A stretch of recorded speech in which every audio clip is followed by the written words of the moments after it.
मैं आपको professional life का एक फंडा बताता हूँ। उसमें आप काम अच्छा कर सकते हो, आप बहुत अच्छा कर सकते हो, पर जब तक आप अपना काम बता नहीं सकते ना तब तक आप आगे नहीं जा पाओगे लाइफ में। One of the best things जो मेरे साथ हुई है वो टोस्ट मास्टर हुई है। Your salary in an organization is directly proportional to number of problems you can solve for that organization. शायद 18 साल वाला प्रतीक मुझे देख के इसलिए भी खुश होगा कि मैं खुश हूँ। And that's why when you came up with this Banjara Musafir theme, I really wanted to be in this show. अभी रैंडमली मेरे को आप 100 लोगों के सामने भी खड़ा कर दोगे तो मैं बोल के आ जाऊँ।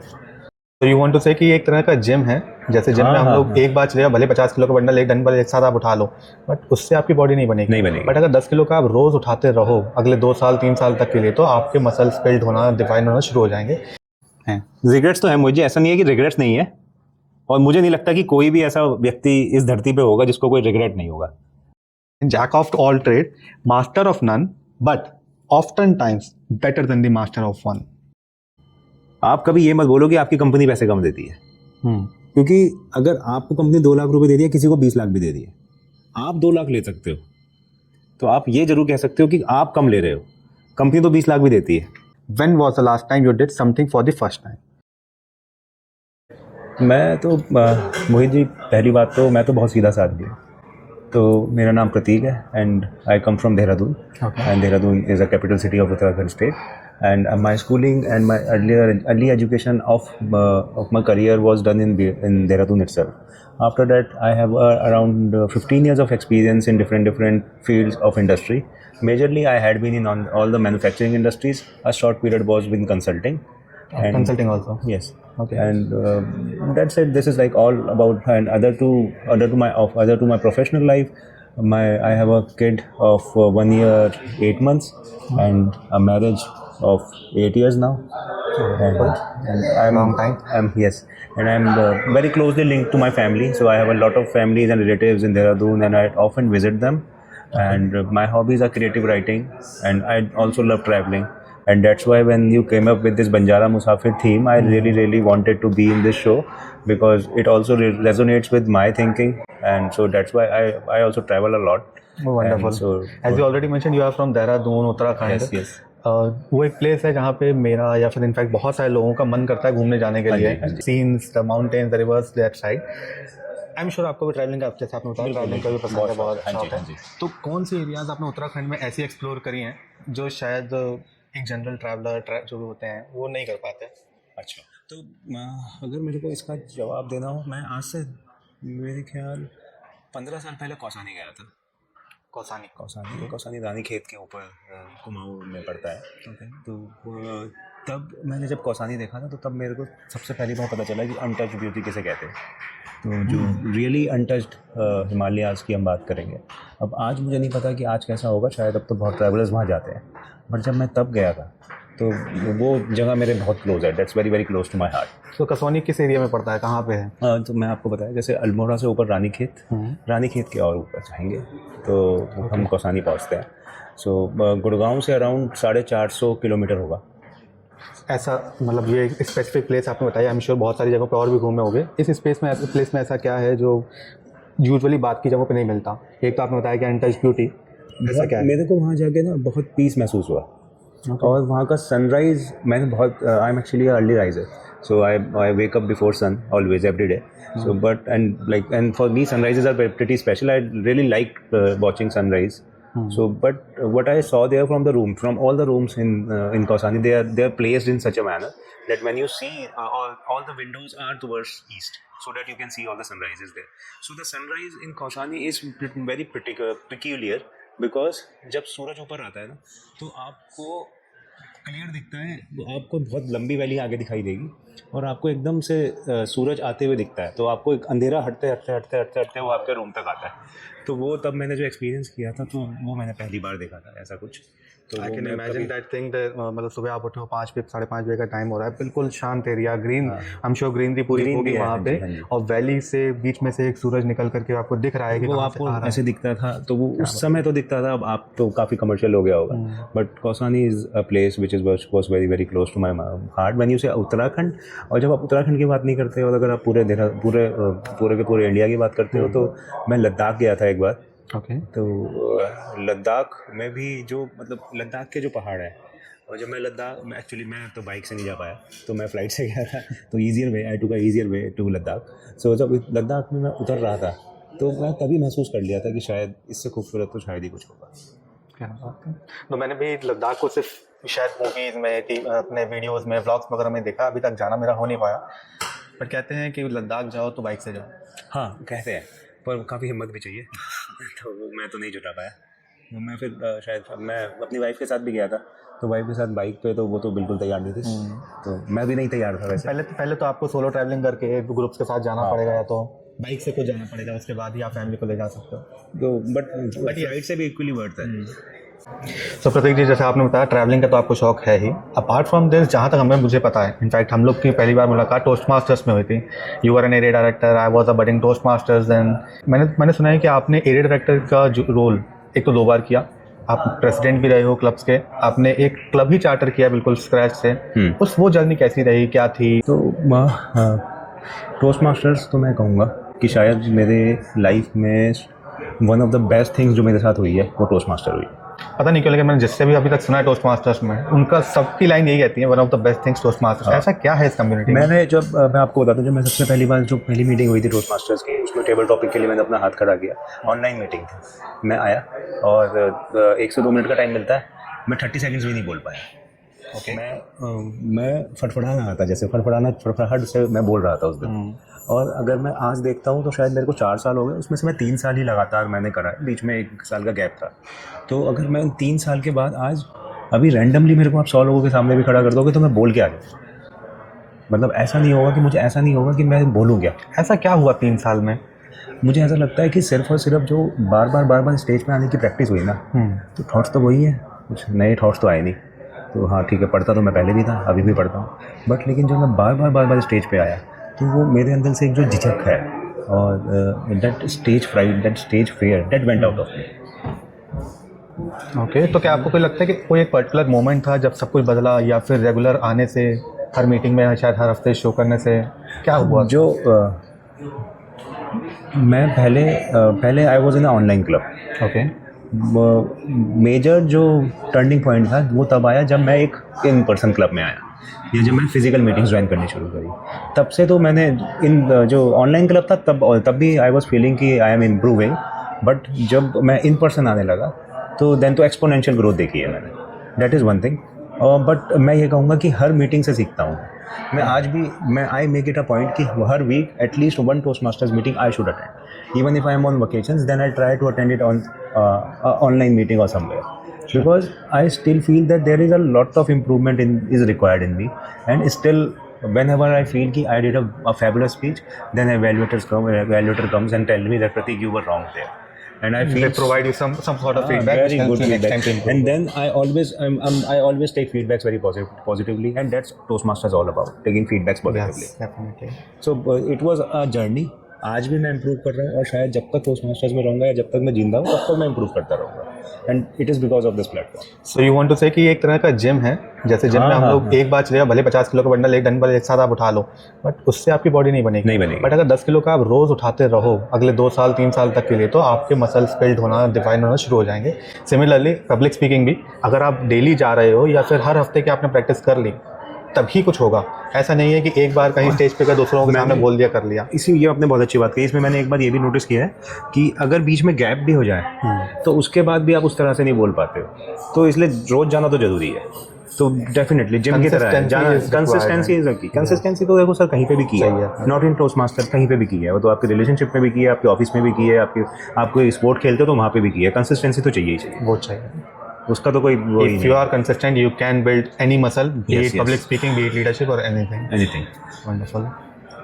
So जैसे मुझे आपके बारे में ये पता है कि आपने 2 बार एरिया डायरेक्टर किया, प्रेसिडेंट का रोल किया, ये कितना इंपॉर्टेंट है लीडरशिप स्किल्स को बिल्ड करने में, या फिर आपने सिर्फ किसी एक पर्टिकुलर गोल को अचीव करने के लिए किया था? क्या चीज़? नहीं, मैं ऐसा फील करता हूँ, अगेन ये थोड़ा सा आपके वो बंजारा मुसाफिर से कहीं रिलेट ना हो, कि मेरे को ऐसा लगता है कि अगर मैं कहीं पे भी हूँ तो मैं ना उसको पूरा एक्सप्लोर कर लूँ, उस चीज़ को पूरा एक्सप्लोर करूँ।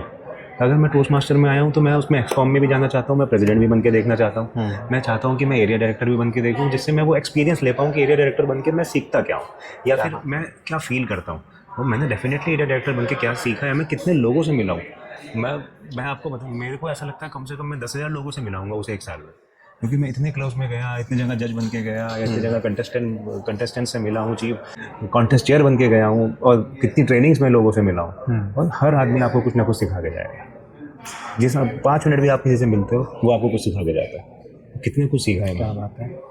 सिमिलरली जैसे आपने कहा ना कि बंजारा मुसाफिर के थीम्स हैं, मैंने भी एक्सपीरियंस किया पिछले 10-12 साल में, जो बंजारा मुसाफिर वाली लाइफस्टाइल जी करके सिंपल ही है कि जिस जगह पे रहो उतना उस चीज़ को उतनी शिद्दत से करो कि आपको आपके रगों में बस जाए वो चीज़। सिमिलरली जैसे आपने कहा कि आप किसी टोस्ट मास्टर में गए हो तो प्रेसिडेंट एक्सकॉम है, आपको वो एक्सपीरियंस लेना था, कितना बेस्ट तरीके से ले सकते हो। एरिया डायरेक्टर बने तो वो एक्सपीरियंस लेना था, कितना क्या स्किल्स आपको सिखा सकती है, और मैं सीखा हूँ। अब क्या लगता है प्रेसिडेंट एक तरह का क्लब में टॉप लेवल की पोजीशन होती है, वो आपने कर ली है, एरिया डायरेक्टर भी आपको बहुत कुछ सिखा गया, नेक्स्ट व्हाट?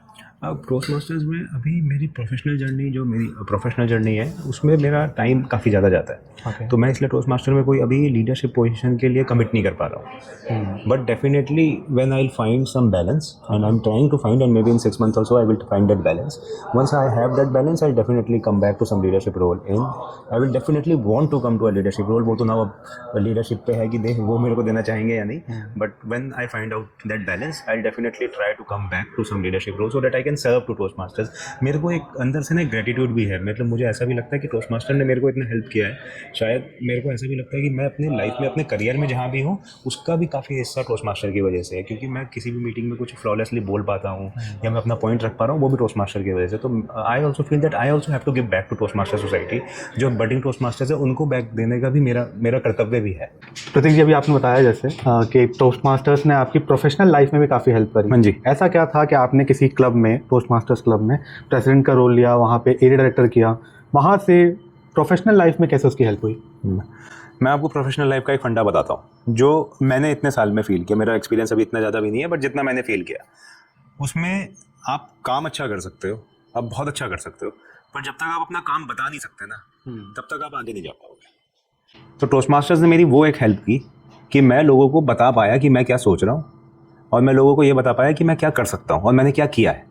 बहुत लोग मैंने देखे हैं जो बहुत साल लगाते हैं इंडस्ट्री में और उसके बाद भी शायद उस लेवल की ग्रोथ नहीं ले पाते, बट लेकिन अपना काम बताना बहुत इंपॉर्टेंट है। तो क्या एक इसको ये कहा जा सकता है कि कहने को या करने को शायद बहुत सारे लोगों ने बहुत कुछ किया होगा, हाँ जी, लेकिन क्योंकि उनके पास बोलने का तरीका नहीं था, प्लेटफॉर्म नहीं था, या कैसे बोलना है उनको पता नहीं था, वो कहीं ना कहीं रुक गए। मुझे ऐसा लगता है प्लेटफॉर्म तो हमेशा होता है। अगर आप किसी कंपनी में काम कर रहे हो, किसी एक के पास प्लेटफॉर्म है और आप पे नहीं है, ऐसा नहीं होगा। प्लेटफॉर्म तो है, आप उस प्लेटफॉर्म को ले पा रहे हो या नहीं ले पा रहे हो वो आप पे है। ये आपके स्किल्स के ऊपर डिपेंड करता है। ये आपके स्किल्स के ऊपर डिपेंड करता है। इसी के मेरे को एक पुराने टोस्ट मास्टर ही थे, वो एक ट्रेनिंग देने आए थे, वो टोस्ट मास्टर थे फिर वो ट्रेनर बन गए थे। तो हमारे ऑफिस में एक ट्रेनिंग देने आए थे, तो उन्होंने एक बात कही थी कि आप कभी ये मत बोलो कि आपकी कंपनी पैसे कम देती है, क्योंकि अगर आपको कंपनी 2 लाख रुपए दे दिए, किसी को 20 लाख भी दे दिए, आप 2 लाख ले सकते हो, तो आप ये जरूर कह सकते हो कि आप कम ले रहे हो, कंपनी तो 20 लाख भी देती है। क्या लगता है कि ये जो आपने बताया 2 लाख से 20 लाख का सफ़र है, ये मैक्सिमम केसेस में कम्युनिकेशन, पब्लिक स्पीकिंग, लीडरशिप, इससे ही रिलेटेड होता है? तो एक स्किल्स का तो सर ऐसा है कि एक आप जब स्टार्ट करते हो अपना करियर, तब आपके लिए नॉलेज इंपॉर्टेंट होती है। फिर उसके बाद over the time knowledge accumulate होती रहती है और स्किल्स आपकी ऑटोमेटिकली शार्पन होती रहती है अगर आप बढ़ना चाहते हो आगे। उसके बाद तो आपका एटीट्यूड और आपका कम्युनिकेशन ही है कि आप प्रॉब्लम्स आप फिर एक और फंडा ही है, ये मैंने भी कहीं और ही पढ़ा था, लिंक्डइन से पढ़ा था। तो वो उसमें उन्होंने ये कहा था कि your salary in an organization is directly proportional to the number of problems you can solve for that organization. तो आप कितनी प्रॉब्लम उनके लिए सॉल्व कर सकते हो, आप कितने अच्छे से उन प्रॉब्लम्स को सॉल्व कर सकते हो, बता सकते हो, आर्टिकुलेट कर सकते हो कि ये एक प्रॉब्लम है। अब फॉर एग्जांपल आपको कोई प्रॉब्लम मिल गई, पर आपकी कम्युनिकेशन उस लेवल की नहीं है कि आप अपनी टीम को ही नहीं समझा पाए और आप अपनी टीम को समझा के उस पर काम ही नहीं करवा सके, तो फिर आप प्रॉब्लम ही रह गई। या फिर आपके पास कोई सोल्यूशन था पर आप उसे छोड़कर आप कभी ऐसा भी होता है कि आपको सिर्फ 10 सेकंड मिले, 30 सेकंड मिले, आपको अपने बॉस को समझाना है। आजकल एक ये भी समस्या है कि हर मैनेजर का, और मे भी बहुत सारे लोग मुझसे रिलेट करेंगे, जो टॉप लेवल पे हैं, जो डायरेक्टर्स हैं, वीपीज हैं, उनका टेंशन स्पैन बहुत कम है। उनका अटेंशन स्पैन कम है। उनका अटेंशन स्पैन कम है अगर जब आप उनके पास जाओ, क्योंकि उनके पास दिन भर वो 100 चीजों में भाग रहे हैं, उनके पास 100 मीटिंग्स है, हर उनकी टीम्स पे अगर उनका कैलेंडर खोल लो आपको, उनके पास मीटिंग्स ही मीटिंग्स भरी पड़ी है, उनके पास बीच में 10 मिनट निकल रहे हैं, 5 मिनट निकल रहे हैं, उसमें आप उनसे मिल रहे हो, तो उनका अटेंशन स्पैन इतना कम है, उनको मेल भी चेक करनी है, उनको लोगों को स्ट्रेटेजिकली कुछ जवाब भी देना है, उनको कुछ चीज़ों को समझाना भी है, तो उनका अटेंशन स्पैन इतना कम है कि आपको कम से कम शब्दों में और कुछ इम्पैक्ट वाली बात उनको बोलनी है जिससे वो आपकी बात आगे सुन पाए। तो वो कम्युनिकेशन तो अब मूविंग फॉरवर्ड तो कम्युनिकेशन तो बहुत ही इंपॉर्टेंट है। मतलब आपने अगर ये अपनी स्किल को डेवलप कर लिया जिसमें 5-7 मिनट 10 मिनट के लिए बात करी और उसमें ही इम्पैक्ट क्रिएट कर लिया अपने मैनेजर बॉस के सामने, तो ये this is something that everyone should be following it, right? अब देखिए इंडस्ट्री में ना आपके पास हर चीज हो, आपको ये भी समझना चाहिए कि किस मौके पे क्या बोलना है। तो कभी आपके पास समय कम है तो आपको कम टाइम में you have to tell everything and you have to concise all the information in maybe 1 or 2 sentences and just tell this to your boss. But sometimes it will happen that you are in a presentation and there people do not have a background of that thing, so then you have to tell it like a story, and then you have to tell it like from the scratch till today. So all this type of different communication styles at different levels and in the same organization will happen to you. इससे आपकी life में भी I am sure बहुत सारी चीज़ें जैसे आप बता रहे हो हेल्प हुई होगी। कोई एक ऐसा पर्टिकुलर इंसिडेंट अपनी पर्सनल लाइफ से आप शेयर कर पाओगे जिसमें कम्युनिकेशन की वजह से आपको कुछ बेटर किसी तरह का शायद कोई भी रिवॉर्ड हो सकता है, इन टर्म्स ऑफ सैलरी हो सकता है, इन टर्म्स ऑफ प्रमोशन हो सकता है, या फिर बॉस के साथ कोई ऐसा इंटरेक्शन हुआ हो, कोई प्रॉब्लम आपने सॉल्व करी हो? कम्युनिकेशन मैं कोई इंसिडेंट तो मुझे याद नहीं है, बट हाँ there are chain of incidences मैं बताऊंगा।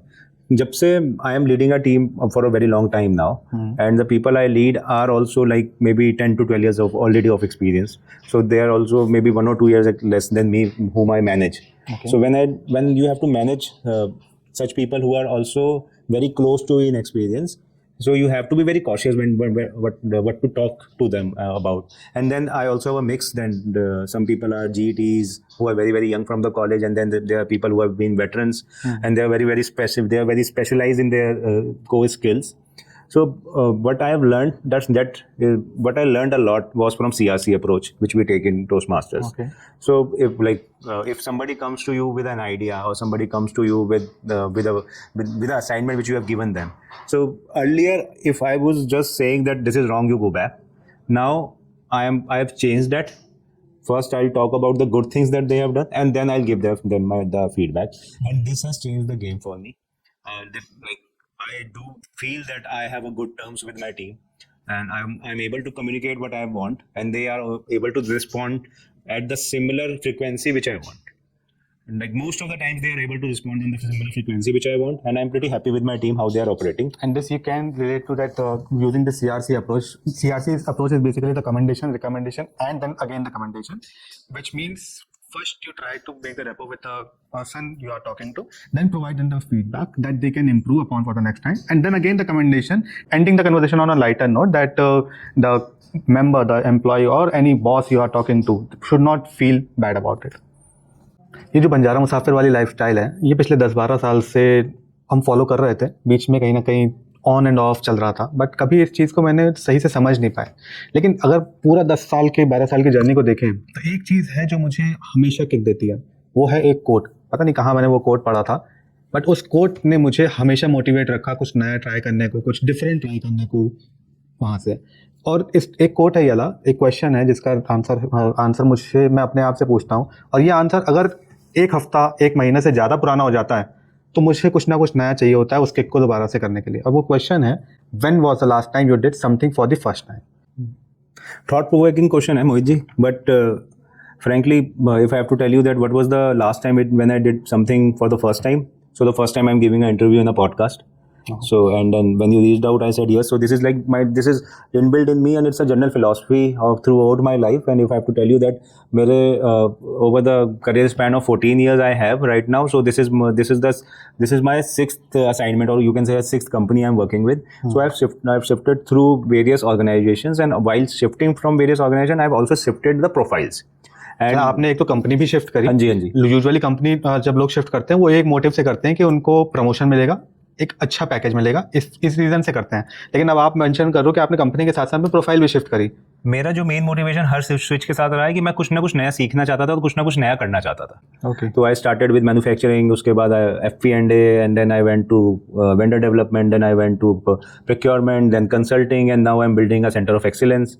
So I wanted to try different things. I wanted to have that flavor of different things. And actually it has helped me also.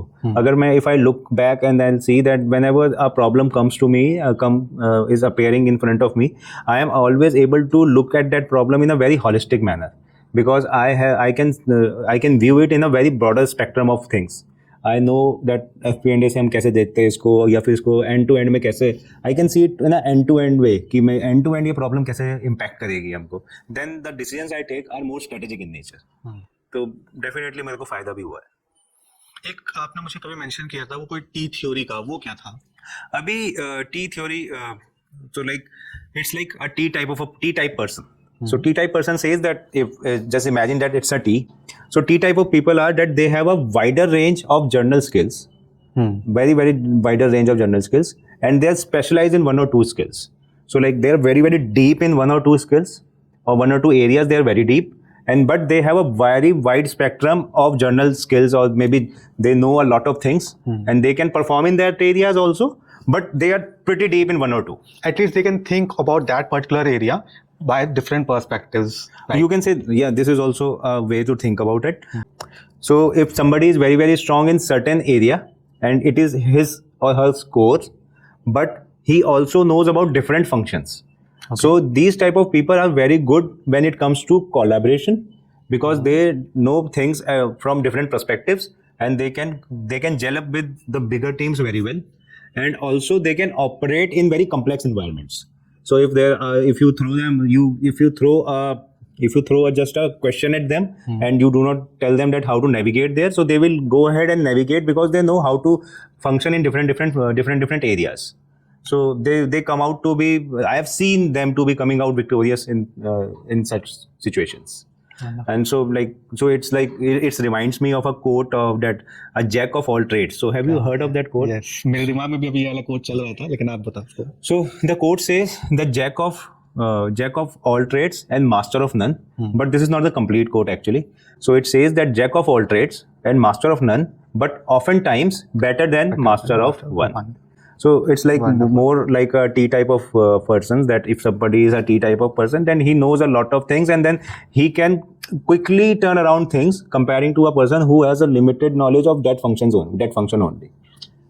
Wonderful. I would like to repeat that quote once again. Jack of all trade, master of none, but oftentimes better than the master of one. हम लोग जैसे बंजारा मुसाफिर से related बात कर रहे थे, एक चीज़ और है जो इस लाइफस्टाइल को फॉलो करी है मैंने, या फिर और लोग जो करते हैं इसको, स्टार्टिंग फ्रॉम स्क्रैच.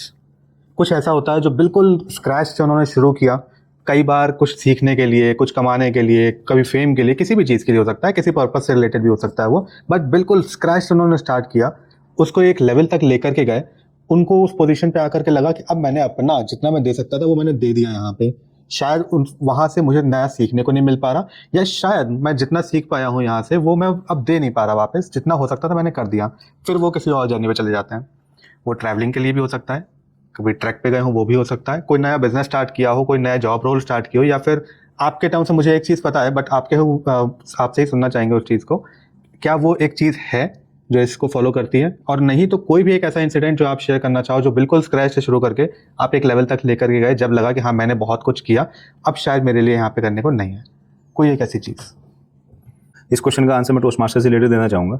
सो हमारा new Gurgaon toast masters club establish हुआ था.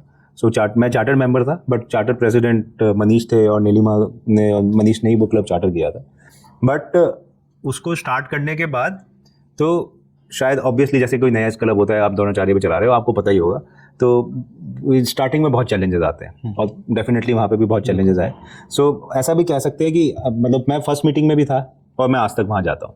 तो फिर उसके बाद स्क्रैच से स्टार्ट करने की बात में तो मैंने उसको स्टार्ट करा, फिर बहुत चैलेंजेस आए, फिर हमने ओपन हाउसेस करे, फिर उसको प्रमोट करा. ऐसा भी सिचुएशन आई कि जब हम सिर्फ 4 ही लोग उस दिन मीटिंग में पहुंचे, और लोगों ने कहा यार छोड़ो मीटिंग नहीं करते, बट मैंने कहा नहीं यार करेंगे. कैसे 4 लोग भी करेंगे पर हम 4 लोग भी करेंगे, हम टेबल टॉपिक्स करेंगे बट हम मीटिंग करेंगे। मैं जब भी वहाँ पहुँचा मैंने मीटिंग होने दी, मैं मीटिंग हमेशा करी, और आज मैं देखता हूँ तो वो क्लब बहुत बड़ा हो गया। तो अगर मैं कहूँ तो हाँ, मैंने उस क्लब को स्क्रैच से शुरू किया, उसके बाद हम एक लेवल पे आए, मैं उस क्लब का प्रेसिडेंट भी बना, उसके बाद अब मैं उस क्लब के एक्सकॉम में नहीं जाता। मैं मुझे ऐसा लगता है कि मैं उस क्लब के एक्सकॉम में हिस्सा नहीं लेना चाहता अब, क्योंकि मेरे को ऐसा लगता है कि अब और भी शायद मुझसे भी लायक लोग आ गए हैं वहाँ पे जो एक्सकॉम बन भी सकते हैं। Definitely I always support them, they always come to me that how we can, if they need some guidance so they come to me, but अभी I am not part of their excom. And the XCOM right now and the last XCOM, I really give kudos to them because they are doing a wonderful job. They are doing a wonderful job. So मेरे से भी better कर रहे हैं वो कुछ areas में। So ये वाला एक एग्जांपल था कि maybe I started from the scratch, I brought it to a level, but now I should hand it over to the people who can do better than me. So you are now acting as a mentor there, Yes. and they are people who are managing it, Yes. looking after it. So wonderful. इसी से related एक question है, ये एक journey थी जो आपने बिल्कुल स्क्रैच से शुरू करके एक अच्छे लेवल तक लेकर के आए। वहीं दूसरी तरफ उसी एरिया में, उसी लोकेशंस में शायद और ऐसे क्लब्स होंगे जो बहुत अच्छा कर रहे होंगे, क्योंकि हम लोग इस बात से क्लब से रिलेटेड बात कर रहे हैं, इसलिए इसका ये पॉइंट है कि ऐसे क्लब्स बहुत अच्छे होंगे जो बहुत अच्छा कर रहे होंगे। आप वहाँ पे जा करके शायद आपको सीखने की अपॉर्चुनिटीज और मिल सकती, बट ऐसा क्या रहा कि आपने इसको चूज करा जहाँ पे आपको स्क्रैच से जाना है, बिल्कुल जीरो से शुरू करके इतने ऊपर तक लेकर आना, सारी मेहनत करनी है, बजाय उसके जहाँ पे आप जा करके सीख सकते थे 50 लोगों के बीच में बैठ के? मुझे तो ऐसा लगता है कि जहाँ मैंने न्यू गुड़गांव से जितना सीखा है ना, न्यू गुड़गांव क्लब से, शायद मैं किसी और क्लब से उतना भी ना सीख पाता। शायद मैं कम्युनिकेशन में बेटर सीख पाता या ना भी सीख पाता, बट जितनी अपॉर्चुनिटीज़ मेरे को न्यू गुड़गांव क्लब में बोलने की मिली है, क्योंकि मैंने हर मीटिंग में ही बोला है, और अभी हमारी 150 मीटिंग हुई थी, तो अगर मैं 150 मीटिंग्स में से 100 तो मैंने ज्वाइन की है, और 100 मीटिंग्स में कम से कम 10 मिनट मैंने बोला है, या तो मैंने प्रेसिडेंट्स का एड्रेस दिया है, या मैंने स्पीच दी है, या मैंने टेबल टॉपिक पर बोला है। शायद मेरे को इतना मौका क्लब्स में ना मिल पाता, तो मैं अपने आप को लकी भी समझता हूँ कि मैं इस क्लब में आया जहाँ पे मेरे को इतना बोलने का मौका मिला। तो आपको ऐसा लगता है, या आप ऐसा कह सकते हो कि जो चीज़ बिल्कुल स्क्रैच से शुरू करें, या स्टार्टअप्स होते हैं, स्टार्टअप्स बिल्कुल स्क्रैच से शुरू करके एक अच्छे लेवल तक लेकर के जाते हैं, वो जो लर्निंग की एक जर्नी है वो बेटर होती है उससे, बजाय कि जिसमें आप एक MNC में किसी अच्छी पोस्ट पे जा करके कहीं जॉब कर रहे हो? देखिए, जर्नी आपकी है, जर्नी कंपनी की नहीं है। तो जर्नी आपकी है।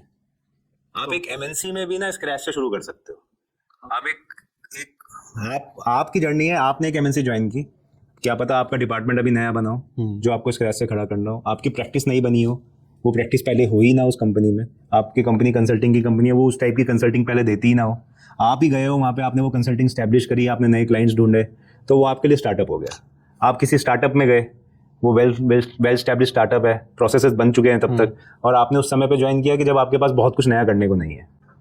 तो जर्नी, मैं ये कहूँगा कि जर्नी स्टार्टअप की या फिर जर्नी MNC की नहीं है, जर्नी पर्सनल है। जर्नी आपकी है कि आप कौन से मोमेंट में कहाँ पे जुड़ रहे हो, और हाँ, कुछ आप करो, और आप कौन से मोमेंट पे कहाँ जुड़ रहे हो, और आप उसको आगे कैसे लेके जाते हो। सो इससे कोई फर्क नहीं पड़ता आप कहाँ से शुरू कर रहे हो या जिसके साथ आप जुड़े हो, इससे भी कोई फर्क नहीं पड़ता। आप जिस जगह पर हो वहां से बेहतर कैसे बन सकते हो, आपको सिर्फ इस चीज के ऊपर फोकस करना चाहिए। आपको अपॉर्चुनिटीज एक स्टार्टअप में, एक शायद किराने की दुकान पे भी आपको वो अपॉर्चुनिटीज मिल जाएंगी जो शायद एक MNC में बैठा हुआ बंदे को भी ना मिल रही हो, या फिर एक MNC में बैठा हुआ बंदा है जिसने जो 10,000 लोगों के बीच में एक बंदा कुछ कर रहा हो, वो भी शायद कुछ ऐसा एक्स्ट्राऑर्डिनरी कर सकता हो जो शायद स्टार्टअप का फाउंडर भी ना कर पाए। नहीं, बिल्कुल ऐसा एग्जाम्पल्स भी है। तो बहुत मज़ा आ रहा है प्रतीक जी आपके साथ बात करने में, बहुत कुछ सीखने को मिला, अलग अलग पर्सपेक्टिव्स देखे हम लोगों ने, क्या टी थ्योरी क्या होती है, या फिर कोई एक बंदा कहीं छोटी सी जगह से भी अपने आपको कैसा बड़ा कर सकता है, या फिर कई बार ऐसा होता है कि बड़ी कंपनी में भी बैठा है वो भी कुछ नहीं कर पाता। तो इससे मैटर नहीं करता आप कहाँ पे हो, मैटर इससे करता है कि आप वहाँ पे क्या कर रहे हो। हाँ जी, ठीक है, आगे बढ़ते हैं। एक और चीज़ है जिस पे मैं आपसे कुछ पूछना चाहूँगा, आपके पर्सपेक्टिव जानना चाहेंगे। आज हम लोग मिड 30s में 40s की तरफ बढ़ रहे हैं। आज से 15-20 साल पहले अपने आप को जब देखते हैं, जब 18 साल की एज के थे, मैं अगर अपनी बात करूं तो सिर्फ एक चीज़ दिखती थी, कैसे किसी भी चीज़ को जल्दी जल्दी पा लिया जाए, कुछ चाहिए तो वो चीज़ वहाँ मुझ तक कैसे पहुँच सकती है। मेरा ध्यान सिर्फ इस चीज़ पर रहता था, कैसे उस चीज़ को अपने तरफ मंगला लिया जाए या फिर अपने पास में आ जाए। बट इस जर्नी को जब मैंने फॉलो किया 15-20 साल के बाद में, अब लगता है यार कि मज़ा है उस प्रोसेस में, उस चीज़ को करने में जो मज़ा है। आप क्या लगता है 18 साल के जब आप थे, क्या वो 18 साल का प्रतीक वो कैसा था? पहला तो क्वेश्चन मेरा ये है कि जो 18 साल का प्रतीक था वो क्या था? दूसरा, क्या वो प्रतीक आज प्राउड है इस प्रतीक को देख करके? मैं कुछ सोच में चला गया, बट मैं आपके दूसरे क्वेश्चन का जवाब पहले देता हूँ। अगर उस आज 18 साल वाला प्रतीक इस वाले प्रतीक को देखेगा तो हाँ, वो प्राउड तो होगा। क्यों? क्योंकि मैं अगर अपने 18 साल की बात करूँ तो मैं तो बहुत कंफ्यूज था। मैं अगर अपने आप को 18 साल में जब मैं था और मैं तब याद करता हूँ तो मैं बहुत कंफ्यूज था। मुझे नहीं पता था कि मुझे क्या करना है। मेरे को भी सब कुछ करना था और बहुत जल्दी करना था। और शायद एक वो उसे लड़कपन कह लीजिए, और एक उत्तेजना होती है हर व्यक्ति में जब वो बहुत 18 साल के आसपास की एज होती है कि मैं ये भी कर लूँ और मैं सब कुछ कर लूँ। तो शायद मुझे ऐसा लगता है कि मैं कुछ चीज़ें तो वो 18 साल वाले प्रतीक की अभी भी अपने साथ लेके आया हूँ कि मेरे को अभी भी बहुत मन करता है कि मैं ये भी कर लूँ और वो भी कर लूँ। जैसे मैंने आपको बताया भी, टोस्ट मास्टर में मेरा मन था और मैं जॉब में भी कोशिश करता हूँ कि सब कुछ कर लूँ। बट लेकिन अब मेरे अंदर एक संयम भी आ गया है, और समय के साथ वो जो मैंने संयम सीखा है वो शायद वो बहुत इंपॉर्टेंट था मेरे लिए। The patience and then also turning up to some place every day even when the winds are not in your favor, and when you face failures, then embracing the failures. So maybe जब मैं 18 साल वाला प्रतीक था, मैं उतने अच्छे से failures को नहीं एम्ब्रेस कर पाता था। मैं फीडबैक्स को उतने अच्छे से नहीं ले पाता था जितनी अच्छे से मैं आज ले पाता हूँ। तो अगर मैं देखूँ तो शायद I am a better person in certain walks of life. I am better person than the person who I was when I was 18. And definitely the 18 years of Pratik will be happy to see that how I grow up, how I've grown up, and wherever I've reached in life, if I have reached somewhere. तो वो 18 साल वाला प्रतीक आज आपको देख करके खुश है कि हाँ, लाइफ में जो चीज़ पाना चाहिए थी या फिर एक अच्छी पोजीशन पे पहुंच गया है? शायद 18 साल वाला प्रतीक मुझे देख के इसलिए भी खुश होगा कि मैं खुश हूँ। वाह, क्या बात है। हाँ, क्योंकि उस समय मुझे अंदर मेरे को शायद खुशी, उस समय मेरे को ना ये भी नहीं पता था कि खुशी कैसे मिलेगी। शायद मैं चीज़ों में खुशी ढूंढता था। तो बट अब शायद एक समय के बाद और काफ़ी कुछ पढ़ने के बाद, लोगों से मिलने के बाद, और काफ़ी कुछ जो बहुत पानी मेरे जीवन में होके गुजरा है, उसके बाद मैंने ये भी समझा है कि कुछ पाने से ही खुशी नहीं मिलती। And it's like not happiness, it's happiness, it's not happiness कि कुछ होगा तो तभी खुश नहीं होना। तो अभी मेरे को ऐसा लगता है कि जो मैं काफ़ी संयम से और काफ़ी चीज़ों में खुश रहता हूँ, तो 18 साल वाला प्रतीक ये देख के भी शायद खुश होगा। क्या बात है। इसी से रिलेटेड एक और क्वेश्चन मेरे मन में कई बार आ जाता है। 18 साल वाले को शायद हम लोग आज खुश करने में तो लगे हुए हैं, लेकिन इस जर्नी, ये एक कंटिन्यूस जर्नी है जो कि चल रही है। इसी जर्नी में एक टाइम पे हम लोग 60 साल, 65 साल, 70 साल के भी होंगे। क्या लगता है 70 साल वाला प्रतीक आज आपको देख करके खुश है कि ये सही डायरेक्शन में जा रहा है, मुझे आज प्राउड करेगा, या फिर कहीं ना कहीं अभी भी उसके अंदर वो 18 साल वाला प्रतीक थोड़ा सा जिंदा है जो उसको चेंज करने की जरूरत है? 70 तक पहुंचना भी मोहित जी एक बात है। वो तो है, पहुंच गए। बट अगर चलो मानते हैं कि 70 साल वाला प्रतीक हुआ, तो शायद डायरेक्शन तो सही है मोहित जी, कि I am taking care of my family, I am taking care of my body, and also doing okay in my professional life. So the journey, I think the journey where I wanted, I am going that side, and also not with a lot of regrets in my life. Whatever I wanted, I already tried. A lot of things I've already tried. So but हाँ, mostly 60 साल वाला प्रतीक भी मुझे देख के खुश होगा कि, या 60-70 साल वाला प्रतीक भी मुझे देख के खुशी होगा कि मैं डायरेक्शन तो सही पकड़ी है। अभी तक सही है। अभी देखते हैं कि 40 के बाद, क्योंकि अभी भी 70 तक पहुंचने में भी बहुत समय है। इट्स लाइक अभी 50% ही हुआ है जीवन मेरा, अगर 70 तक मैं पहुंच पाया तो अभी मेरे लिए वो कह पाना शायद उतना सही भी नहीं है। मैं उतना शायद कॉम्प्रीहेंड भी नहीं कर पा रहा हूँ अपने माइंड में इसका जवाब। तो शायद धीमे धीमे जैसे जैसे लाइफ आगे बढ़ेगी तो उसके आंसर और क्लियर होना शुरू होंगे। बट अभी तक की जो लाइफ है, आपको लगता है कि ऐसी कोई रिग्रेट नहीं है कि मुझे ये करना चाहिए था, मैं वो कर सकता था, मैंने नहीं किया? रिग्रेट्स तो है, रिग्रेट्स तो है मुझे, ऐसा नहीं है कि रिग्रेट्स नहीं है। और मुझे नहीं लगता कि कोई भी ऐसा व्यक्ति इस धरती पे होगा जिसको कोई रिग्रेट नहीं होगा। रिग्रेट्स तो हैं, बट मैं अब किसी भी चीज़ को चेंज नहीं करना चाहता, क्योंकि मुझे ऐसा लगता है कि वो रिग्रेट्स से ही सीख के मैं यहाँ तक पहुँचा हूँ। मैंने कुछ गलत किया हो या फिर मैं कुछ अपॉर्चुनिटी को ग्रैब नहीं कर पाया, तो but I took a lesson from it and I made it a point that I will never repeat it in my life. So I will not want to go back and change any of the things which I regret, because they were also a very, very big stepping stone in my success or in my life. And how I live today is how I live today is the result of all the successes and the failures I had in my life. So I will never want to change anything, because regrets तो हैं, ऐसे भी regrets हैं कि एक अगर कोई example देना हो, again the example I will not give, कि मैं उसे चेंज करना चाहता हूँ, बट आई टेल यू कि यार रिग्रेट बताता हूँ मैं आपको. तो when I was in college, so we all the students came together and we decided that let's launch a magazine, a college magazine. Okay. We will make a college magazine, and I was a part of the literally section of that magazine, and I gathered a lot of and also I remember now, I was also part of the marketing side, that I went to the market and we got a lot of advertisements, and I got a lot of articles which has to be published in that magazine. Then we collated, we did everything, and then we organized the event where we will launch it, and we asked the owner of our college to join it, and also requested that if we can call the vice chancellor of the university. So unluckily that day the vice chancellor's visit cancelled, and only the owner was there, and I had to go on the stage to speak about that magazine, and I chickened out at the last time. So and why? I was not able, because just before that meeting, before that event, a senior teacher told me that you are not organizing it very well, and this and that. So because of that, a lot of cloud was in my mind, and I was not able to go to the stage, and somebody else covered in place of me. So now when I look back, definitely it was a regret, because I had put in a lot of things for that magazine, and I should have मुझे वो credit मिलना चाहिए था जो somebody else got. But when I look back, then I made it a point in my life that ये ऐसा कभी नहीं होगा. फिर किसी और के कहने से I will never give away my credit, and उसके बाद मैंने कभी ऐसा नहीं किया. तो वो तब ना होता तो जॉब में होता, या कॉलेज में ना होता तो जॉब में होता, जॉब में ना होता तो 10 साल बाद जॉब में होता, या लाइफ में कहीं होता.